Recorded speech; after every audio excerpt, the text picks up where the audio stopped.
Katie, the most delayed interview ever. How are you? I'm pretty good. Glad to be here. How are you? I'm good. How many times have I cancelled on you for this? Is it three, four? Somewhere around that, but it was all good. It actually, every time it worked out for me as well. So, Well, listen, this is a hot topic. We've spoken about it before. My other podcast, Defiance, we made a show about different kind of arrangements people are looking into, migration of people. I've spoke to a few guests, but not all Bitcoiners listen to my other show, and I know a lot of people have an interest in this subject of multiple passports, especially over this last couple of years where people have been locked down in countries, haven't been able to go anywhere. Specifically, felt like their home is a prison. And you are the person I know who knows most about this. So it's great to get you on to talk about this on the show. I've also sent people your way because people have asked me about this and the work you're doing. So it's great to see you, and it's great to get you on to talk about this, Katie the Russian. I think a good starting point for this is you call it flag theory. Is that like an international definition, or is this like your thing? no, it was a thing for a while. And at first, it was three flag theory, five flag theory. Now people call it seven flag theory.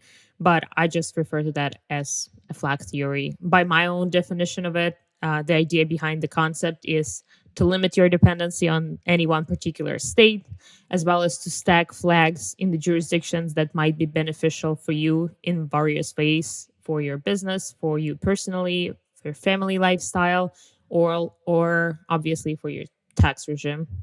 And it's something you've done yourself personally. You should probably give the background because you were an Yeah, well, international sports star. I'm an immigrant myself, so the idea of living my home country in order to find new challenges, new opportunities, a different lifestyle didn't seem crazy for a 20-year-old Katie at all.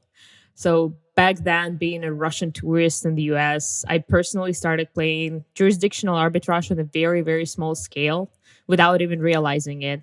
And as I was doing it, I realized there must be people that has have taken it to a whole another level, and it must be a thing. And sometime later, I stumbled upon this concept of flag theory, and I was like, damn it, this really fits my philosophy. Like, this is perfect. I'm going to look more into that.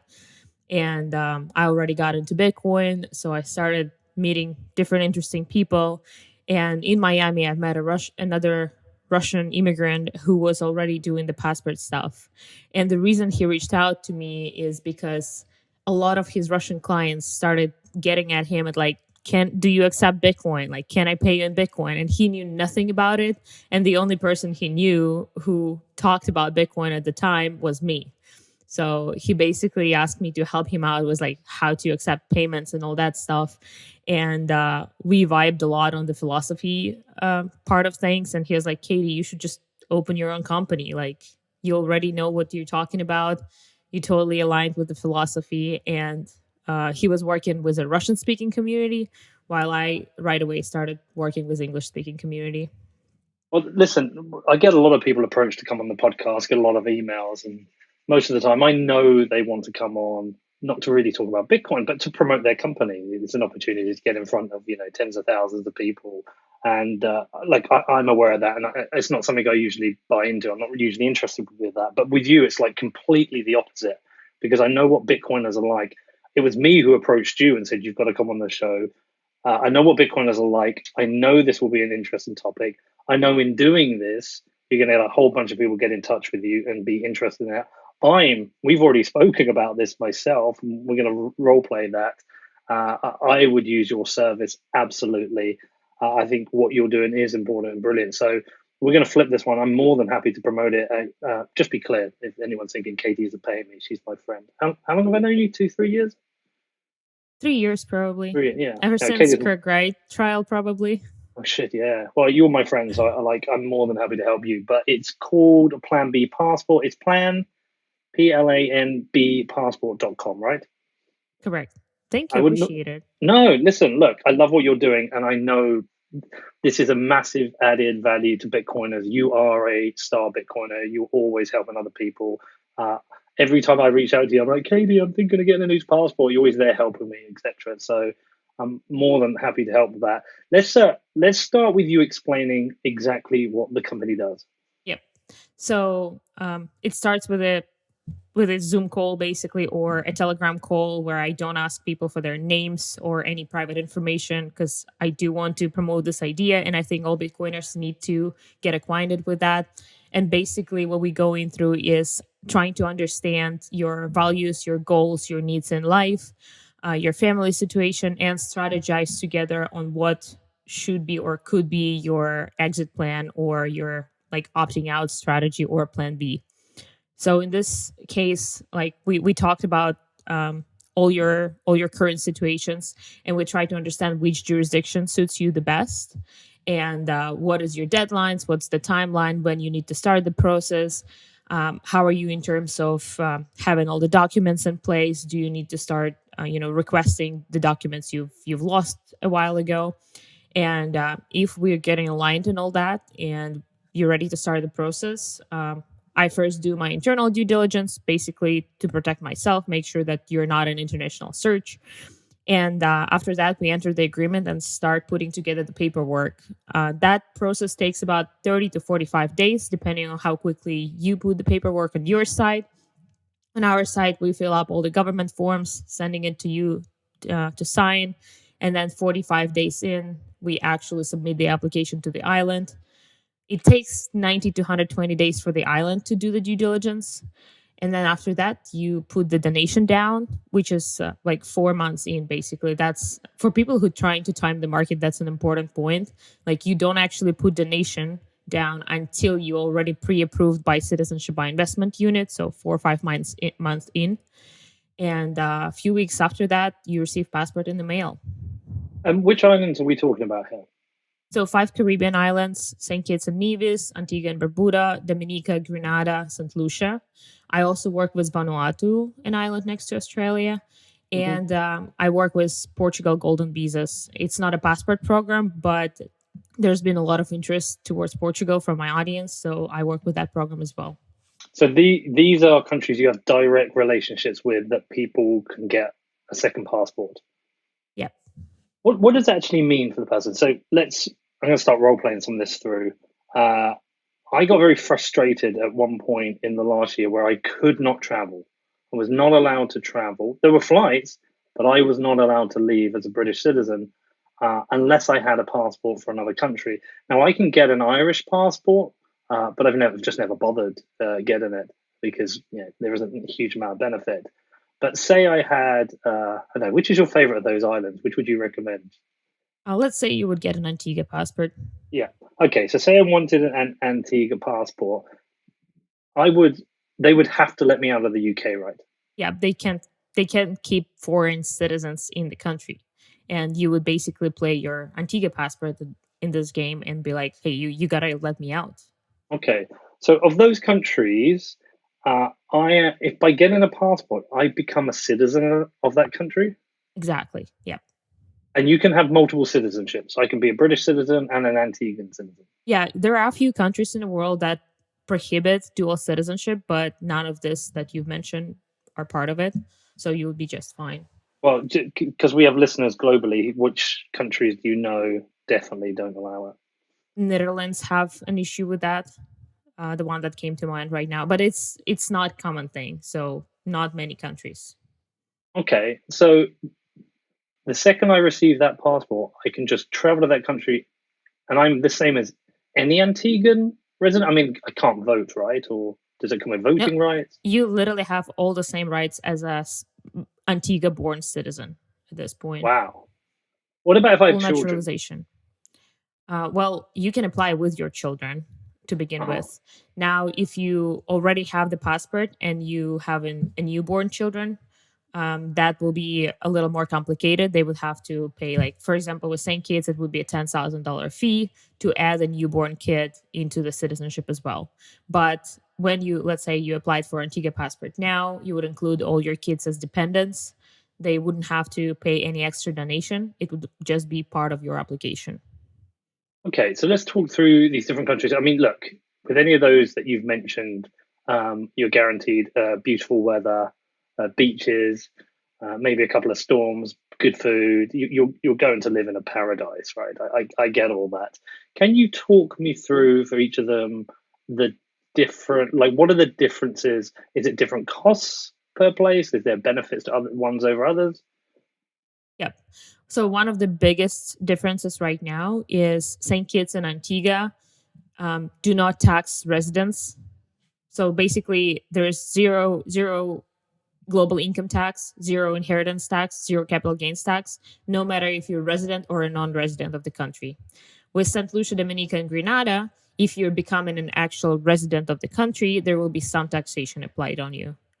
That's one of the biggest difference right now, in my opinion. But also, a lot of people strategize based on the cost, of course. So for a single applicant, St. Lucia is the cheapest option. It's altogether, all things applied, $129,600. But for a family of four, for example, St. Kitts now has a really good promotion going on. Family of four can apply for the same price as single applicant. So it would be like 180,000 for a family of four. So Ah, depending on your family situation, the different cost would apply for sure. so I can get a okay. So for St. Lucia, it would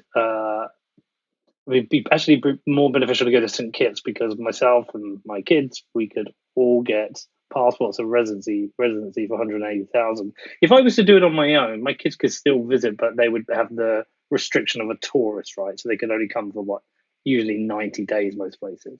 I would honestly include kids as dependents, just for sake of, let's say something happens with the UK and you're Okay, the yeah. one who can escape, but your kids can't. Like, this is not cool, right? You want to Hmm. protect your family too, and you want to make sure that you guys can travel to the same countries on this extra passport. So, for example, Antigua passport would give you countries that you don't have on your UK passport. You would be able to go to Russia without visa. On your UK passport, you can do that. Hmm. Well, I looked at that recently because one of the things I was going to do for my for my bag, the thing that kept today in our interview, is I got recommended a guy who's out in Moscow who's a bit of an expert in fixing backs. But I had to get a visa, which I didn't realize. I think I've got so used to traveling without a visa. I mean, I've traveled to a lot of the world. I think definitely a quarter, maybe a third of the countries of the world, and I honestly don't remember a time I've ever applied for a visa because it's so commonplace these days. You don't have to. But there we go with Russia. I did have to get one. Well, as a Russian citizen, I needed a visa everywhere I would go. And funny enough, I would always run into issues with that. And I think the universe was just telling me, like, about the flag theory when I was 11 and 12. I was applying for like Spain visa to go to a World Cup, and I would get denied even though I applied as a like Russian national team member to go and compete there. And I would have to run to Moscow, like try to apply once again so I would be able to get there on time for my start for my competition. So I had a lot of issues with visas as a Russian citizen. So like that was clear for me that I need another passport.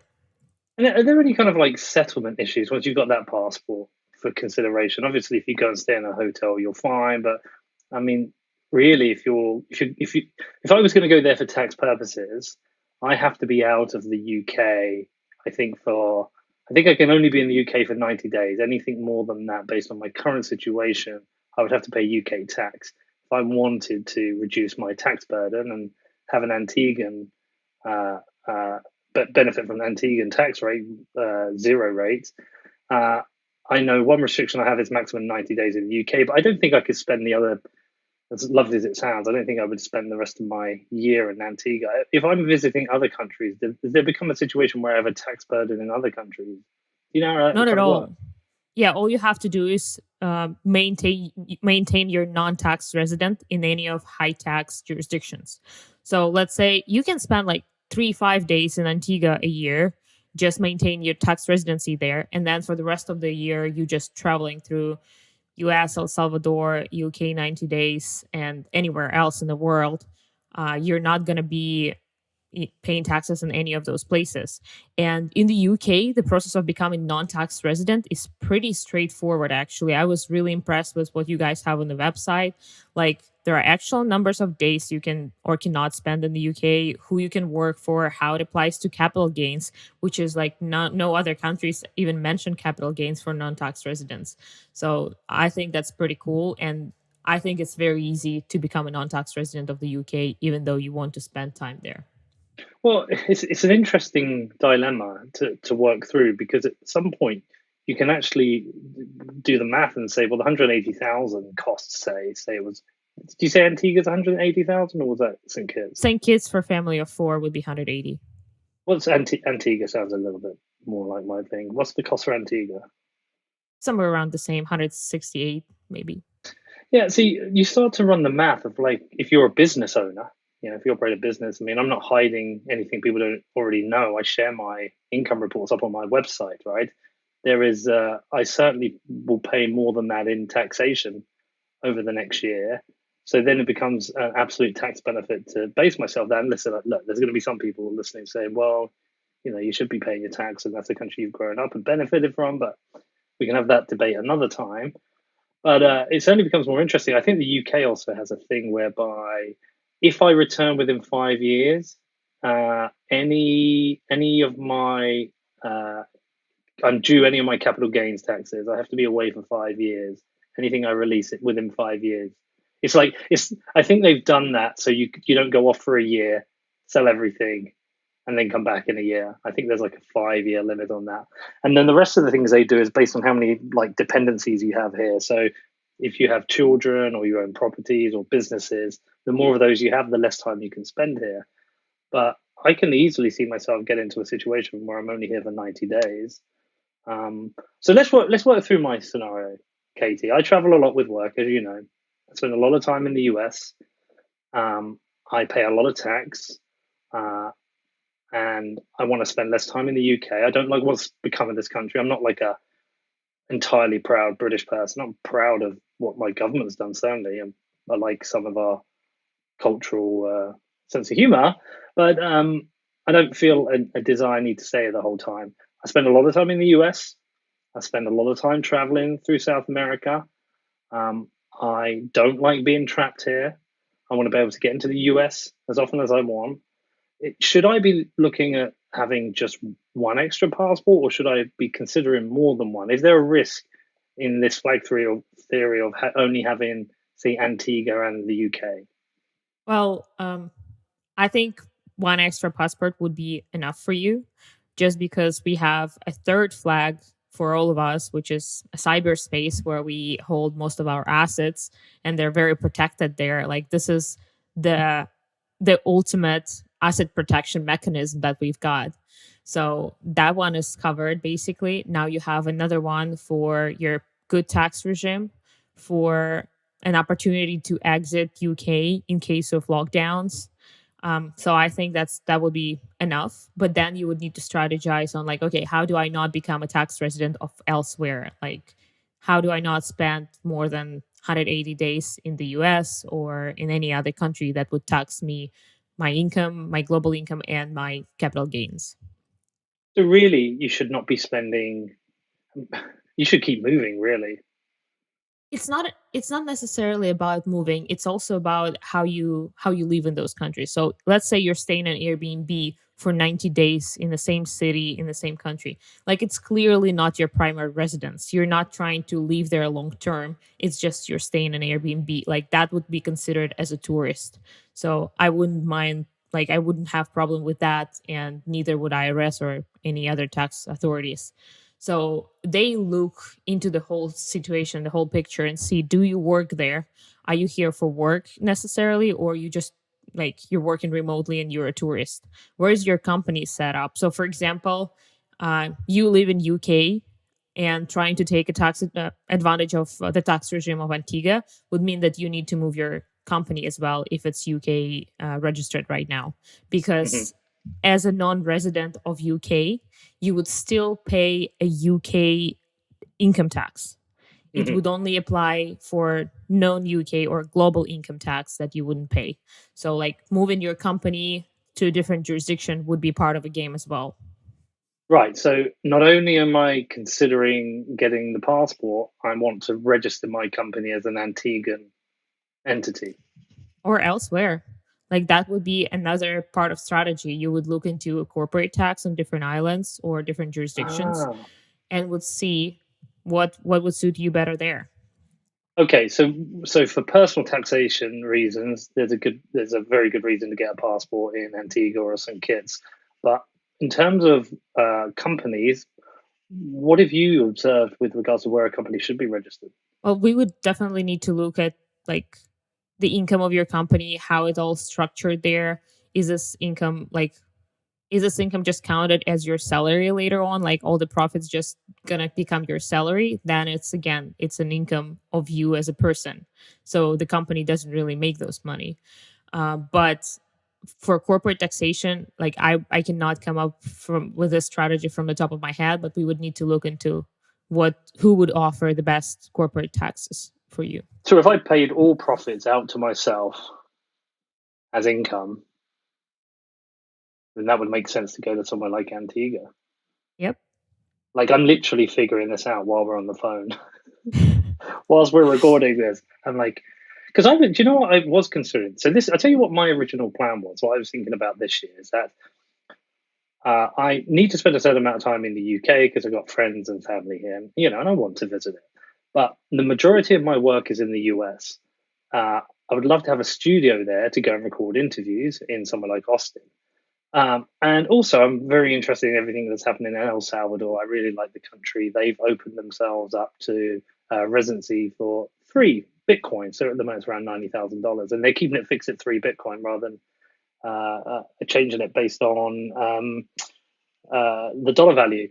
And let's talk about El Salvador as well in a second. But that was what I was in my head. So I was thinking I should base myself in El Salvador. I can fly quite easily between El Salvador and Texas to go and record my interviews, and then I can quite easily get back to the UK and visit. But I would set El Salvador as my base.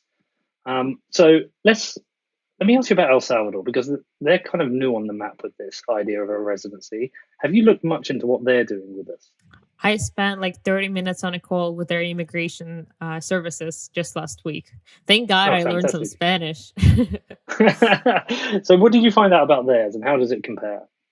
So they do not currently have citizenship by investment program, which I think they need to come up with. And like, I want to write a big email and send it to them how they should establish that, because I think it will be huge value proposition as a lot of Bitcoiners want to go there, but they wanted to have to be a citizen of this country and basically exit their current tax regime. And like as Bitcoin becomes a legal tender, like there cannot be any capital gains on money, so that will be a really good option. But right now it's residency. I think it's not bad at all. And there's some real estate options as well. So I'm currently gathering information just so I could deliver it to Bitcoiners in a well packaged way so they could actually understand what's going on and consider it for themselves. But I think citizenship by investment is something they need to look into, the El Salvadorian government, and just proceed with that. Like that would be the next step, reasonable step for them to invite more Bitcoiners in. I thought that's not what they said they were doing, though. It was by investment. If you invest 3 Bitcoin, then you will get citizenship. Residency. And then Oh, 5 years later, you can go through naturalization and become a citizen. right. So So you should it's not a probably passport. explain the difference. Yeah. Oh, I see. So you can live there. It's essentially like a visa, right? You can live there, or you Permanent get. permanent residency. Yeah, it's like a visa for people who actually can stay and work there and do whatever they want. They will not be able to vote. Few more restrictions. Like it's not too far from passport, but it's not a travel document. So basically, this document will only allow you to have rights on the territory of El Salvador, but you cannot use it to go to any other country or do things like that. So that situation where I was trapped in the UK, it would not solve that problem. I'm afraid not. Oh, that's really interesting. All right. Is there anything else I would have to be considering? Because obviously we've talked about the fact that I'd get a passport, and the passport would allow me to get into other countries without a visa. It would allow me to leave the UK as and when I might need to, perhaps me and my children. It's there's essentially a cover for me to move my business, and we would have to discuss locations where best to register that. What about other things, other assets? What consideration should I have for assets? Do you advise people to not have assets in other countries? Would I be best to sell my UK house and just rent when I'm here? Is there things like that you consider and advise on? So one of the other ways to obtain citizenship in all these countries that I mentioned would be a real estate investment. So you not necessarily have to do $100,000 or $150,000 donation into sustainable growth fund of the country. You could always purchase real estate. Now, most of my clients go with donation program. First of all, the opportunity cost, because the check on the real estate would be much higher, 2x or 3x of the donation amount. And another reason is because most of the countries tell you the list of properties that you can buy. Basically, those properties that are accepted for citizenship by investment, approved for citizenship by investment program. And obviously, there is misincentives here. Basically, what properties would they approve for citizenship by investment program? Either those properties that need investment, and without your investment, they won't be completed, or those properties that are good to go, but then once they're approved, they're skyrocketing in price. They're going 30-40% on top of the market value. So that's the reason most of my clients go with donation. Obviously, there are a lot of exceptions that I work with, like with commercial real estate. For example, Hyatt Hotel in St. Kitts, really popular real estate. And a lot of my clients just go with that. They buy shares of Hyatt Hotel and obtain citizenship by investment through that. And then 5 years later, they just sell it for the same price to a different client who also trying to obtain citizenship by investment through buying shares. So for people who are looking for some diversity in their portfolio and okay, I'm all in Bitcoin, I'm ready to, spread it out and buy some properties, real estate investment is the option. Now you ask me what other things you should consider. I always recommend to get driver licenses from the country that you get in a passport from, open a bank account from this country. Basically, some of the, centralized exchanges, let's say, or any other things you might need to work with, ask you for 2 proof of identities. And now let's say you're showing them your Antigua passport, and then you have no second ID and you have to show them your UK, and they're like, oh, we don't really work with UK, or we will report to UK IRS right away. So I always recommend to get those 2 as well. And again, this is the flag theory game, the jurisdictional arbitrage. You go to, I don't know, let's say you go to UK and you get pulled over in the UK. You show them your Antigua driver license, which is totally valid driver license. And there's really big chance that they're just going to let you go because they have no idea what to do with this driver license. And that's what my dad does in Russia. He shows them Florida driver license and says that don't speak Russian, American citizen, and they let him go. That's about it. That's about as much as he can say. But jurisdictional arbitrage game. It seems in some ways too good to be true, but I guess this is only something that's available to people of a certain income level, or have got themselves. I mean, this is why it's probably attractive to a lot of Bitcoiners, because there are a number of Bitcoiners out there who've seen their wealth grow to anything from a comfortable to a very substantial level. And they want a couple of things. Yes, they might want to avoid tax. And I said, look, as I said, some people might want to argue that, but they also want privacy. They also want to get away from the quite substantial overreach of the government that we seem to be seeing in larger countries. Do you tend to find that you tend to get more privacy by having more passports? Definitely. Again, because you have multiple options. Let's say you need to register somewhere, and now you have options. Do you think they're going to report it to your country as a U.S. citizen, or do you think they're going to report it to your country as an Antigua resident and citizen? So now you have 2 passports, and based on your strategy, you're either going with one or another. Now opening bank accounts, getting a PO box for mailing stuff. You have 2 passports, and that definitely adds an additional layer of like your strategy and what you can play in the moment to get the most privacy or to get confidentiality of some information. For example, as a US citizen, no matter where you open a bank account, it will always be reported to FATCA. And as an Antigua citizen, like it's not the case. Another thing is Five countries. Are you familiar with this term? Five No. countries would be like Australia, New Zealand, UK, Canada, US. And all these 5 countries share all the information on each other, citizens. Like that's the agreement that they have. And like as an Antigua citizen, like they wouldn't share with any of these countries. Isn't it beautiful? So, okay, let's get sorry because I know we've spoken about this before, but we spoke about it because I was thinking of getting a US residency, which I felt would be advantageous for a number of reasons for work.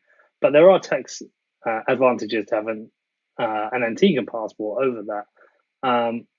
Obviously, you don't have to reveal all of everything you've done for yourself, but I'm like literally thinking about this. I should just apply for this. So I know you talked about this at the start, but let's go through again. So if I say, which I think I'm going to actually literally say, okay, Katie, I want an Antiguan passport. I want Antiguan citizenship for me, myself, and my 2 children. Like, just talk me through it again. What's the process we're going to go through? Okay. The first step, I would definitely send you all the pricing for all 5 islands so we could look into the comparison for all that. And I'll send you a checklist of all the documents that you would need to prepare for yourself and your kids. Things like birth certificates, diplomas, letters from school, letter from bank, proof of funds, source of funds. Basically, they're doing a lot of AML work. So they would look into all that stuff as well, your police records and things like that. And then on our side, we would prepare all the government forms, fill it all up for you. You would need to notarize and apostolize all the documents that we will ask you for. And it's mostly going to be on you. Your kids need very few documents, like medical reports, letter from school, birth certificates. We would need to get approval from mother of kids. So she allows them Okay. to get the passport from another country. And then you just send us all the documents. We put the paperwork together and send it to the island and submit the application. Antigua takes about 90 days now. So you pay due diligence fees on the day of application, which is about $20,000. And then we just wait for 90 to 120 days. After that, they send a letter of pre-approval and give you a bank account where to submit the donation. You submit the donation, 2-3 weeks later, you get the passport. Now with Antigua, there is actually an interesting requirement. They would ask you to come visit the island in the next 5 years for 5 days. So that's not that big of a deal, but that's the only island that I'll has go this next week. requirement. Yeah, that's amazing there, seriously. Direct flights also from UK, from I London know. to Antigua. That's what I was thinking. Have they got also direct flights to Miami? Yep, every island, basically. Yeah. And St. Lucia direct flights to Houston, I believe also. So. And the UK. I know St. Lucia Yep. does. Okay. So start to finish what's that, 6 months? 7 months? That's usually my estimates, 5 to 7 months. July. So August, September, October, November, December, January, February next year. By February, March next year, I could be an Antiguan citizen. Sounds pretty cool. Hell yeah. This is, you know what, that's really interesting as well for timing for another reason, but I'll tell you about that offline. I'm sorry to anyone listening who's thinking, what the hell are you doing, Pete? But like, it is something that's completely on my radar. I spend so much time abroad and away, traveling with work, that, I mean, when I'm permanently traveling, I'm very, I'm usually spending I think it was 2019, I spent half my year away. So basically, I spent 180 days in the UK because the amount of time I see my children. But if that became 90 days, well, I also have the holidays. The kids can come out to Antigua, which isn't such a bad thing for them. Not at all. It's really beautiful there. I absolutely love Antigua. 360 beaches on the island. You would have to spend a day on the beach for a full year to go over everything. A lot of beautiful sailing. It's amazing. It's a really cool place. What's real estate like there? It's actually pretty developed, honestly. There are a lot of beautiful villas, apartments, all kind of price ranges. Obviously, I would say it's definitely cheaper than the US in terms of real estate. And what about healthcare on these islands? Private private healthcare is not bad at all, but again, depending on what exactly you're looking for, I'm not like super familiar on what exactly they're good at and bad at. Yeah, I guess that would be a consideration. I mean, I don't have particularly bad health apart from my back, which is now fixed, but it's one of those considerations because if you do end up spending a lot of time there, you would have to. I would have to consider. See, it's one of those things. I don't know if it's a place where I'd want to. A bit like Raoul Pal over in the Caymans has a place. It's a place whether I'd want to have a place there and actually base myself there a lot of the time, or if it's just that I want the past one is somewhere I'll be like, a week here, a week there, and traveling around the rest of the time. I guess that's something I'd have a think about. But yeah, that's so yeah. Because I think what I'm trying to get to, Katie, is the point. There's a difference between having a passport and then also treating it like a primary residence as well. Because I guess some people just want the passport, but other people actually want to go and live there. Most of the people just want the passport and don't actually go to even visit the island. Some of them just visiting out of curiosity. But again, that depends on, do you want to place yourself as a resident of the country and actually go there, establish the residency, get your bank account set up, get your driver license, your mailing address set up, and then place yourself there while also traveling around. Like, I think for you, that would be a very reasonable step. And I think it would be pretty convenient too. Again, direct flights to UK and US. I bet you could fly to El Salvador through Panama from the island as Yeah, well. you So can. You can do. This is getting really interesting. This is getting super interesting. Okay, is there anything in terms of these islands that has there been any rejection by locals that people are doing this, that people are getting passports to the country that they can pay for them? not at all. And that's what I always say. Like, people say it's dangerous. There is crime there and all that stuff. Again, look and like, follow the money, follow the incentives, right? Like, they like you to come to the island, bring your money and spend your money there. Like, they waiting for you, you're their income. And now, as their tourism has been shut down for quite a while, like, they basically survived on selling passport. Like, that's where their income comes from as a nation. So they're pretty welcoming towards that. And I spent quite some time on the island, and I'm like super white blonde girl, and I was very welcome everywhere. I asked a lot of questions about everything, about local crime, local like shootings or anything like that, about their opinions on marijuana and all that stuff. Like, it was just interesting to talk to local taxi drivers all the time, and they were pretty cool. Like, I never had any issues.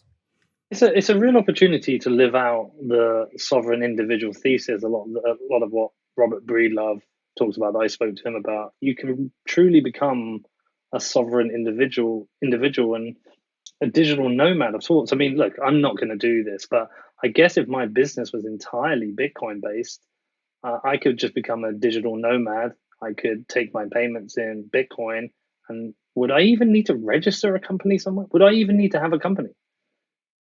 You would need to not talk about it if you didn't. Well, I But wouldn't do it anyway. But no, but I'm just no, but I'm just wondering, like, if you are a digital nomad, do you have to have a company somewhere? Like, where is the jurisdiction on where you have to have a company? Because it seems it's like that would be a basically gray area. impossible. Yeah, Yeah. if you're a digital nomad, you just like, you don't understand how it works for you, how the laws apply on you. And interestingly enough, they don't understand how the laws apply on you. Like, again, as a Russian tourist in the US, I was able to get all my bank accounts without social security number, which is impossible for a US citizen. Like, they would never open a bank account for them without social security number. So now you're traveling the world. You, as a non-resident or non-citizen of the country, you can do a lot of things that citizen cannot. And then they just clearly like do not understand how to apply all their internal laws on you, because you're just a tourist traveling here for a couple of weeks. So again, as the world becomes borderless for us remote workers and people with borderless money, like, the borders, like we don't see the borders anymore, and because of that the borders will start to fall, and like again, sovereign individual, the life and death of nation state, like that's what they talk about there a lot, because borderless money, borderless jobs, what's the point? Like the gatekeepers are no longer there. They cannot grab control as we cross border with our wealth. They cannot grab control when we work with foreign individuals. So that's beautiful. I'm all for it. Fuck you money and fuck you passports. Hell yeah. But the great thing about this is because one of the really sad and depressing things that I've come to realize as I've gone further down the Bitcoin rabbit hole is the overreach of government, right? Like I'm not an anarchist, people know that, and I'm not a libertarian. I like a lot of what libertarians stand for. I think I agree with a lot of their ideas. But I've still, and look, and I know people are going to respond negatively to this, but I still look at someone like the UK and think, how do you coordinate 65 million people, run borders, etc., without some form of centralization and governance?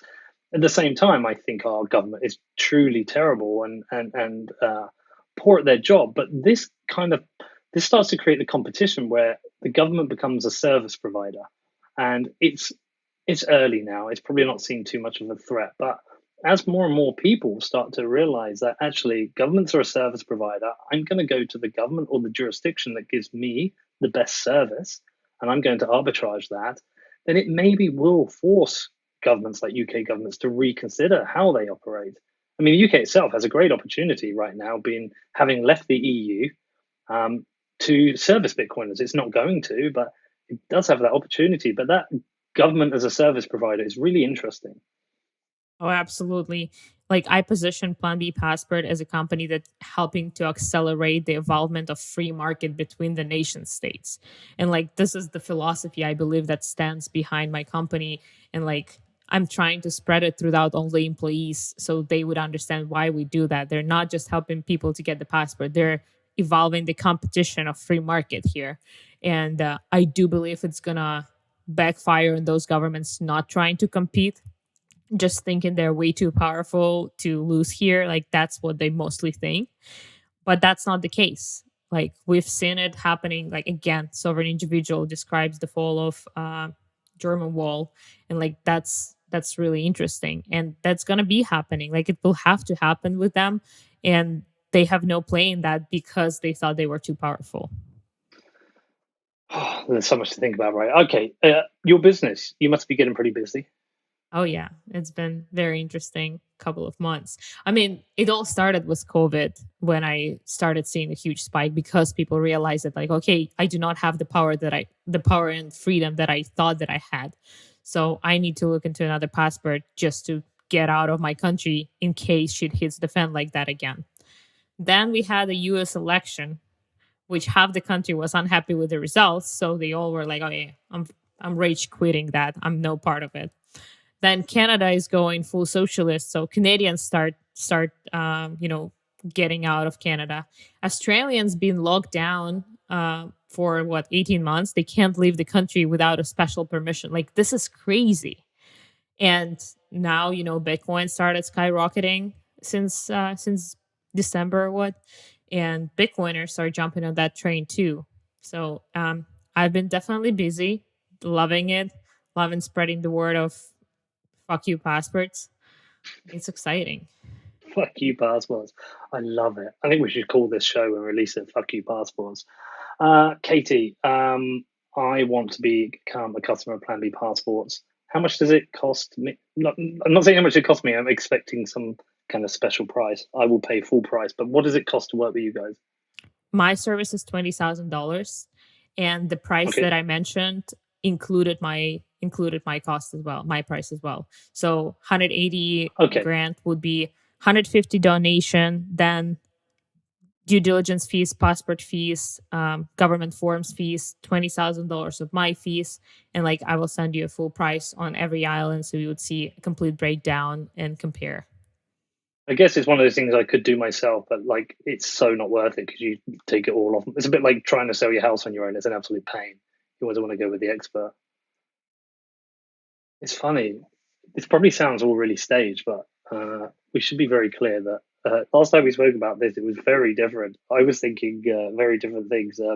Okay, you need to sign me up. You literally need to treat me as a customer and send me all the details after the show because I absolutely want my second passport. Um, as I said, for multiple reasons. But I can see I don't need it now. I can see from about May next year, this becomes really beneficial to me. And getting that work in place to do it now seems to be good. Can you pay in Bitcoin? You can pay in Bitcoin for due diligence fees and my fees, but the donation itself has to go from your bank account to their bank account. Yeah, of Antigua, course. actually, the country that is kind of trying to move forward with accepting donation in Bitcoin. And I know they did a lot of internal work on that, but they didn't pull the trigger to actually start accepting that. So I'm keeping my eye on that, and I'm constantly talking with other governments authorities in order to start making that happen. And obviously, it's just hard for them to get their head around that in terms of, okay, how do we do AML? And you try to explain them that AML actually is possible to implement a Bitcoin network and all that stuff. And you're still asking for a source of funds and proof of funds. But it's just a whole new world for them. And it takes a hardcore Bitcoiner who understands the technology behind it and the philosophy behind it to actually be like, okay, we can do that, we can make it happen. But the governments are not efficient, right? So it takes them forever to realize that and to move forward with a new program. But it really makes sense for these countries to become Bitcoin countries like El Salvador is becoming. It really Um, does. because also, I could really see myself just kind of like hopping between these Bitcoin based countries For sure, because for sure. I guess that's another part of the arbitrage in that you're taking advantage of the second passport. You're taking advantage of the fact that you can move your business tax free, but also there's kind of like one of the reasons I like going down to El Zonte in El Salvador is that it is a Bitcoin town. The whole town understands Bitcoin. You don't have to. You can use your Bitcoin there. There's an ATM. The people accept Bitcoin. Everyone understands it. It just kind of makes sense. If you had that in Antigua, say if you had that in Antigua but none of the other islands, that's like an instant win. It's like, well, I'm just going to pick Antigua because they get Bitcoin. Um, Interestingly enough, Roger Ver tried to make St. Kitts and Antigua a Bitcoin islands and then obviously Bitcoin Cash islands. And there are a right. lot of Bitcoin and Bitcoin Cash ATMs there, and they're definitely more familiar with Bitcoin than any other countries that I've been to, maybe other than the US. So like they did get exposed to that, but um, there's no infrastructure in place just yet. But I think like the more Bitcoiners getting passports there and actually moving there and establishing residences of half residences there, like it's gonna become a thing. Like they provide us with what we need in terms of no lockdowns right now. For example, St. Kitts actually went crazy again with the lockdown right now, but Antigua, St. Lucia accepting all tourists, fully booked. Everything is great there. So they give us freedom. They give us good tax regime and like we will bring the infrastructure. That's what Bitcoiners do. Like that's what happened Mm, with Strike. Like El Salvador was welcoming to Strike, and now the whole country is going to benefit from the infrastructure that Jack is bringing down there. Like we're going to bring value too, and I think they should recognize that too. right. Okay. Well, listen. There's some actions post this. This is almost like we've recorded like the first step. There's some actions post this. We'll discuss that at the end. But is there anything I've not asked you about, or we've not considered as part of this? As part of this? I think we're good. We covered a lot of things that Bitcoiners usually ask questions on. Obviously, I always talk about citizenship based taxation, which is United States thing, which is absolutely terrible. I think. Yeah, that's Um, a global thing, right? Unless you can the only way. So my understanding of this is, tell me if I've got this wrong because I only learn about this soon. If I leave the UK and I go and live in another country, I get non-dom status. I don't have to pay tax in the UK anymore, unless I break my non-dom status. But if you're a US citizen, you go and live in another country. you still have to pay taxes in the US. But my understanding is you have to pay the difference between the taxes of the two countries. You don't pay double tax. Well, it depends. Mostly, yes. You can exempt $110,000 a year of your income to the United States, and then you do pay extra if, let's say, you're living in a good tax regime country, and you paying like 20% less than what you would pay in the U.S. You would still have to go pay that. But now the ugliest thing about all that, like you can still opt out by renouncing your U.S. citizenship, which is a huge deal, right? Like you're Mm. basically saying no to your home birth country and being like, I'm out of here.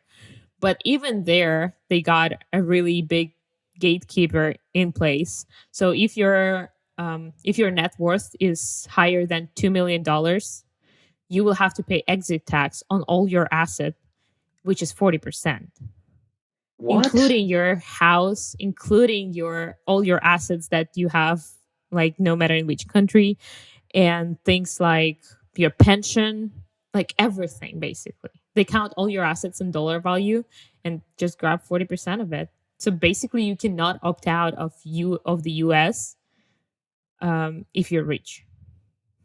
Well, you can, but it's damn expensive. Yeah.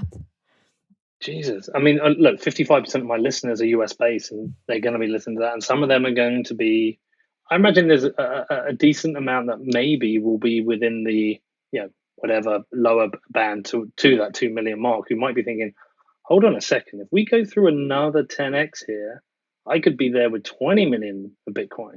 Like, that's a real risk to me, especially with horrible, vile companies like Chain Analysis providing the government with data on what assets people own. So there's a real incentive for some people to start thinking about that right now. That is a big issue, letting your residency go. I mean, I wouldn't give a fuck for the UK. I'd absolutely drop mine. But I wouldn't keep it. Just I wouldn't accept those tax conditions. I would just goodbye residency. But that's me. I don't really care anymore. But that is a big issue for people to think about.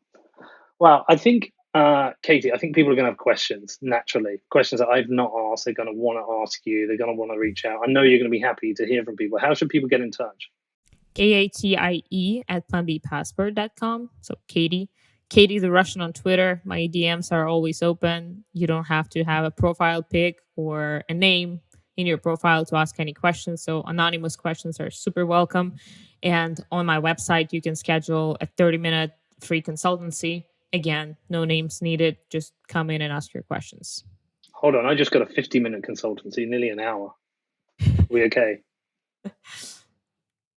We're going to let that one slide.